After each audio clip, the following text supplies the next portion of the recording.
Voltamos então para a pauta da grande injustiça dessa semana, né, desse grande movimento ditatorial da Polícia Federal e também do ministro Alexandre de Moraes, sem dúvida nenhuma, porque é ele que chefia esse movimento de Gestapo. Eu disse aqui que um presidente pode receber o presente que quiser, não há lei que proíba, não há lei que regulamente. Ah, mas tem a decisão do TCU, Pavinato. Decisão do TCU não é lei, TCU não é poder legislativo. E a Constituição diz que só é proibido ou obrigado em razão da existência de lei. E não existe crime sem lei anterior. Então a decisão do TCU vocês podem enfiar no... porque não vale como lei.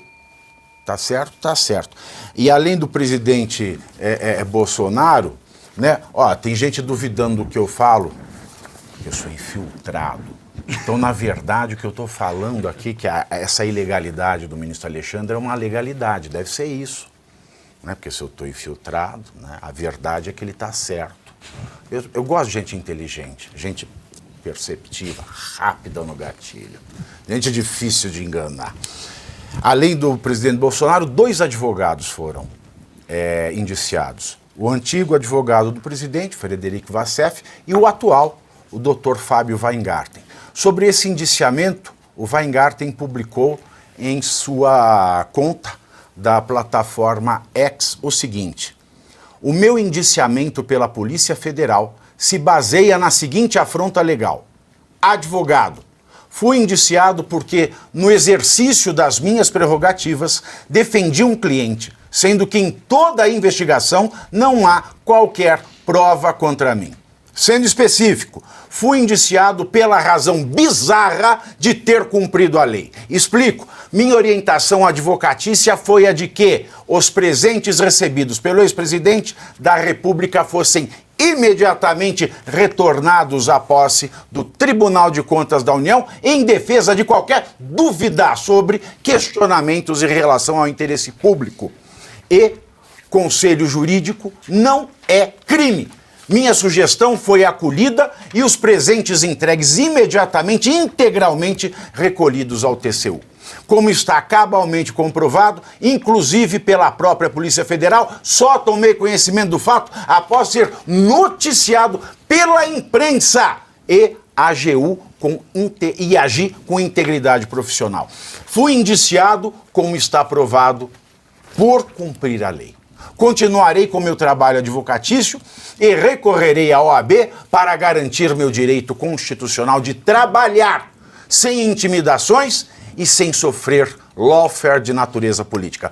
Também recorrerei a todas as instâncias da justiça para conter o abuso de poder e essa atitude arbitrária de um integrante da Polícia Federal que não pode ser confundido com a corporação como um todo.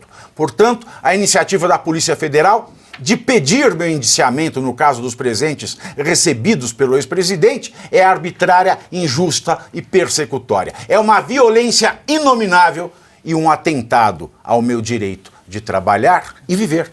Vazamentos anteriores da própria PF demonstram cabalmente que eu jamais participei de qualquer negociação em torno de compra e venda de presentes, que, aliás, só soube através da imprensa. A gente pode parar por aqui nesta declaração do Dr. Fábio Weingarten, e é uma vergonha que a OAB, em especial a de São Paulo, que é a seccional onde ela é inscrito, não tenha se manifestado. É uma vergonha, e eu já falei aqui, quando eu, que também sou advogado, fui processado pela AGU por ferir a honra da União, do ministro Flávio Dino, quem quer que seja, o presidente da Comissão de Prerrogativas de Direitos do Advogado quis me cobrar propina de advocacia administrativa. E agora, ele também não abriu a boca, porque o que estão fazendo com o Fábio Weingarten é um crime contra toda a advocacia. A criminalização da advocacia leva a ditaduras. Então temos aí um ex-presidente indiciado por algo que não é crime, suspeito de ter cometido uma coisa que não é crime, um advogado criminalizado por exercer o seu trabalho dentro da Constituição e do que diz a lei, e tantos outros na mesma cesta. Começo com você, Vitor Brown. Vamos lá, Pavê. Até para não chover no molhado, deixa eu só parabenizar a tua explicação. E quem perdeu o começo do programa, sugiro que volte aí para ver o que apresentou aqui o Pavinato no início, que praticamente esgota essa questão em qualquer discussão, qualquer zona cinzenta em que esteja encaixada essa discussão dos presentes recebidos por presidentes da República. O Pavê aqui fez em cima de um parecer que ele elaborou, uma exposição muito completa sobre isso. Vou só acrescentar alguns pontos em cima até da questão jurídica e das arbitrariedades e ilegalidades que estão sendo apontadas. Tem também um outro questionamento da defesa do ex-presidente Bolsonaro, que é em relação ao foro competente para esse julgamento. Será que o caso deveria estar nas mãos do ministro Alexandre de Moraes, do Supremo Tribunal Federal? A defesa de Bolsonaro já pediu que isso seja tratado na primeira instância, porque não envolve nenhuma autoridade com foro por prerrogativa de função. Jair Bolsonaro está sendo investigado e não é mais presidente da República. Nenhum outro dessa lista de pessoas que tiveram pedidos de indiciamento pela Polícia Federal tem cargo público, tem foro por prerrogativa de função. Então o caso deveria estar nas mãos, segundo a defesa do próprio Bolsonaro, e isso já foi apresentado, mas não foi adiante, nas mãos da Justiça Federal de Guarulhos, que é onde fica o Aeroporto Internacional de Cumbica, em São Paulo, e é de onde partiu essa investigação.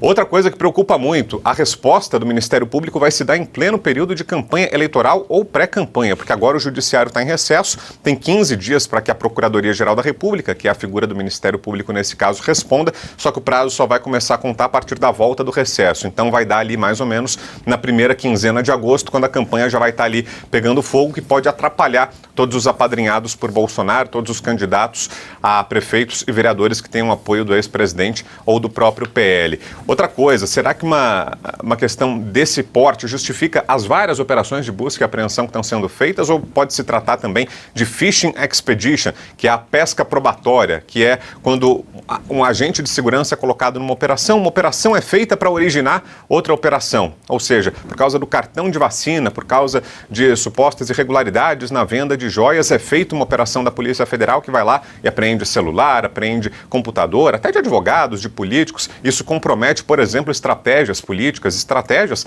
da oposição. A gente está falando do ex-presidente da República, que lidera hoje o principal bloco de oposição e enfrentamento ao governo Lula. Tudo isso fica comprometido ao risco de vazamento com essas informações a partir de operações frágeis como essa e repletas, eivadas de irregularidades, como a gente está falando aqui. É fishing expedition. Desculpa, Vitor, não é frágil, não. É ilegal mesmo. É isso, perfeito. É abusiva, eu peguei leve, hein? É criminosa. Sim. Porque a lei de abuso de autoridade diz que é crime você indiciar alguém não havendo crime, não existindo tipo penal. É crime, é criminosa. Esse indiciamento da Polícia Federal é criminoso. Essa atitude do Alexandre de Moraes é criminosa. A prisão do Mauro Cid é criminosa. E como diz o Gilmar Mendes, a delação do Mauro Cid é uma tortura. E tortura é crime hediondo. Adam, bem-vindo. É impressionante como bem você falou, Pavinato, não existe lei que proíba o presidente a receber esses presentes. Também não existe lei que proíba o presidente a fazer lives do Palácio da Alvorada, que é a casa dele. Não existe lei que criminalize o crime de opinião. Não existe lei, enfim, tantas tentativas que eles tiveram para condenar, para indiciar o presidente Bolsonaro, com a baleia, com cartão de vacina, com, enfim, uma tentativa de golpe. Nenhuma dessas foram comprovadas e nenhuma dessas serão, porque não tem o que fazer, não tem crime aplicável ao presidente Bolsonaro. A única coisa que ele é culpado é de mostrar como a máquina funcionava no Brasil. A única coisa que ele pode ser culpado é de mostrar e expor o que estava acontecendo antes do governo do presidente Bolsonaro. Essa, para mim, é a única coisa que ele pode ser culpado. É uma arbitrariedade insana que está acontecendo e a gente sabe exatamente, como falou o Vitor Brown, o motivo e a razão do porquê eles estão fazendo isso tão próximo da campanha, tão próximo do início aí do processo eleitoral. Dos dois lados tem aí os olhos ardentes pelas campanhas municipais e isso pode fragilizar muito a campanha do presidente Bolsonaro junto com seus apoiadores e seus candidatos.